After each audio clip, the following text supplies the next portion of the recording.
ये शहर eastern railways का एक बड़ा डिवीजन है। एक खूबसूरत रेलवे स्टेशन है यहाँ पे और शहर के कई लोग रेलवे के कर्मचारी हैं। रेलवे ने इन कर्मचारियों के रहने के लिए इंतजाम किया हुआ है। रेलवे की तरफ से इन्हें रेलवे क्वार्टर्स मिले हुए हैं। रेलवेज की यहाँ कई कॉलोनीज हैं। हर कॉलोनी में रेलवे क्वार्टर हैं। अक्सर इनकी अरेंजमेंट कुछ इस प्रकार होती है कि बीचों बीच एक खेल का मैदान होता है और उसके चारों ओर रेलवे क्वार्टर्स होते हैं।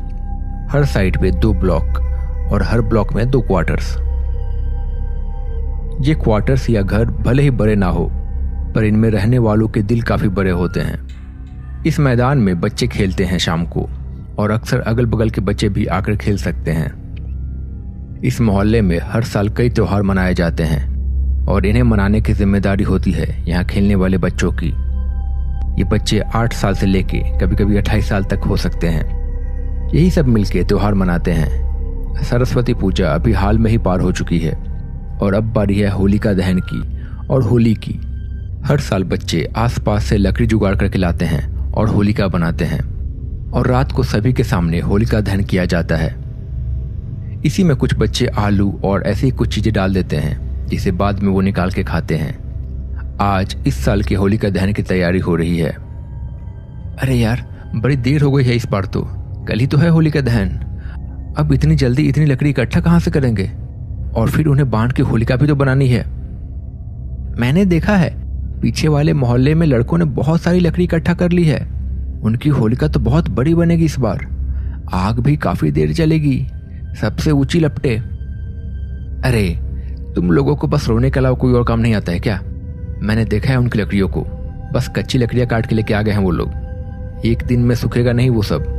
आग लगी भी तो धुआं धुआं ही होगा बस। और जहां तक बात है हमारी, तो मुझे पता है देर हो चुकी है। कब से बोल रहा था लकड़ी लेने चलो। खैर, अब हिम्मत हारने से कुछ नहीं होने वाला है। एक उपाय अभी भी है जिससे काम बन सकता है, पर थोड़ा अलग रास्ता है। क्या रास्ता? देखो, इधर आसपास की लकड़ियां तो लगभग कट चुकी है। पत्थर के खदान के पास बहुत सी सूखी लकड़ियां अभी भी है और उधर कोई ज्यादा लकड़ी काटने जाता भी नहीं है। क्यों ना हम उधर जाएं और वहां से लकड़ी इकट्ठा करके लेके आएं। 3-4 बार अगर लेके आए तो काम चल जाएगा और अच्छी खासी होलिका बन जाएगी। हाँ, तो कोई वजह है कि कोई वहां से लकड़ी इकट्ठा करने जाता नहीं है? भूल गए? उसके ठीक पास में श्मशान घाट है और वहां तो झाड़ फूक का सामान भी होता है ना उधर। देखो, हम लोग दोपहर को जाएंगे और रात से पहले वहां से लौट आएंगे और हमें श्मशान घाट के अंदर नहीं जाना है।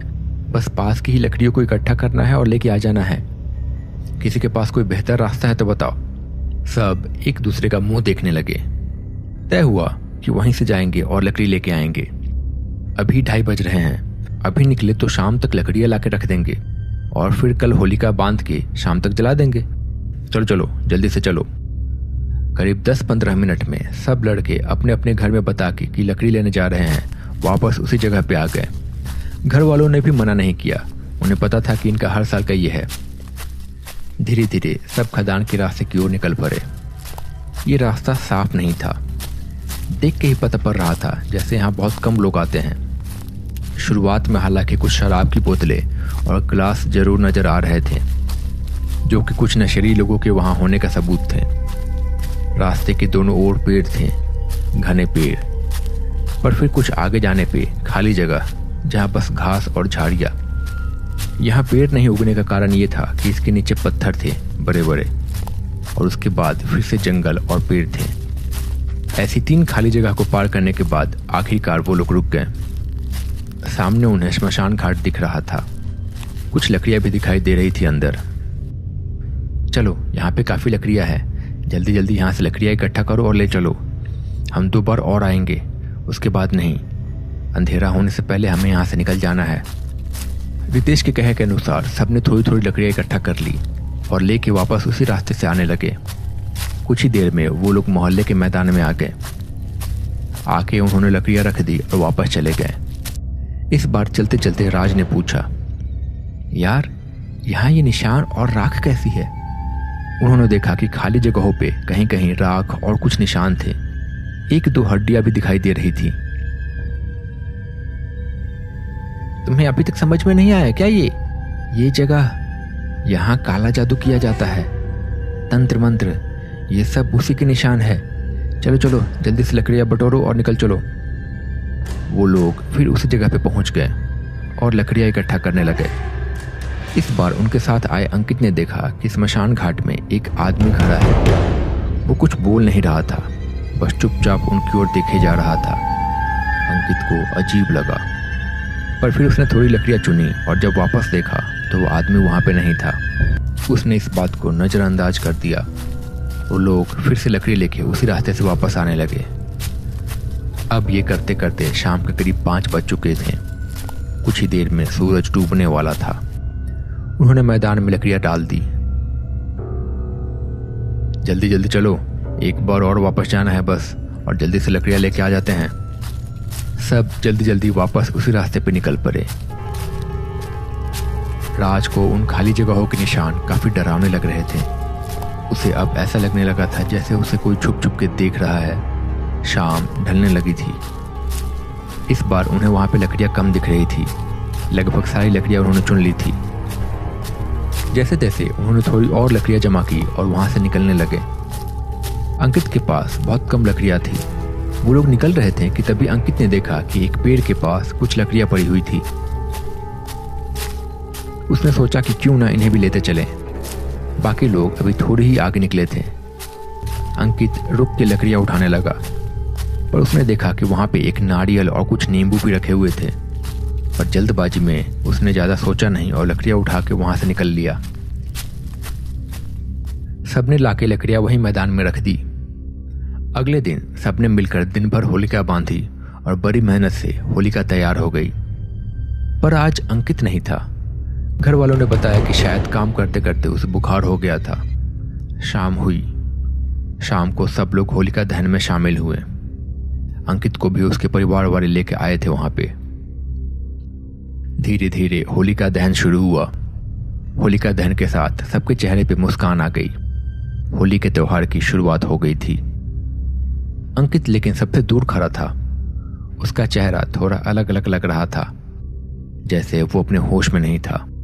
उसके कंधे भी थोड़े झुके हुए लग रहे थे। 1-2 घंटे बाद होलिका दहन की लपटें कम हो गई। सब दोस्त वहीं पे बैठ के बातें कर रहे थे। उन्होंने अंकित को भी वहीं बैठा लिया था। अंकित लेकिन चुप था। वो लोग कुछ बातें कर रहे थे। तभी अचानक से अंकित उठा और सामने अंधेरे की ओर जाने लगा, पर शायद आशीष ने ये देख लिया था। वो उसके पीछे पीछे जाने लगा। उसने अंकित को आवाज लगाई, अंकित, अंकित, भाई कहाँ जा रहा है? अंकित ने उसकी बात का कोई जवाब नहीं दिया। कुछ दूर और आगे जाने के बाद अंकित रुक गया और हंसने लगा। उसकी हंसी डरावनी लग रही थी। रात के 12 बज गए थे। बाकी दोस्त थोड़ी दूर पे थे। अंकित अजीब सी आवाज में गुर्राने लगा। आशीष उसे देख के घबरा गया। अंकित के अंदर से एक प्रेत बाहर आया। वो देखने में बहुत भयानक लग रहा था। अचानक से वो अपने चारों पैरों पे चलते चलते अजीब सी आवाज करते हुए आशीष की ओर बढ़ने लगा।